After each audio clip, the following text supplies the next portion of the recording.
Сәлем достар, қалайсыздар? Бүгін сіздерге ойнатып жатқан ойын туралы тағы бір түсіндіріп өтейін деп едім. Ойынға мынандай электронды ас үй таразысы ойнатылып жатыр. 2 штук.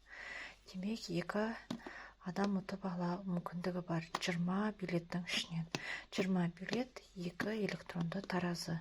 Не бәрі 500 теңгеге ұтып аласыздар. Қазірда бұл жоқ, кем дегенде максимально 2,5-ға дейін барады бағасы.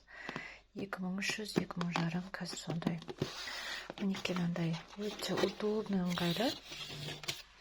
Тіпті іште 2 батарейкасымен дайын түрде арнайы сіздерге. Бәрі жаңа ашылмаған күйінде. Баршаңызға сәттілік.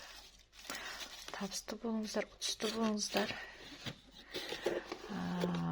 Сіздерде статуста барлық көрсетіліп тұр. Каспи номерде және чекті қайда жіберу керек екендігі.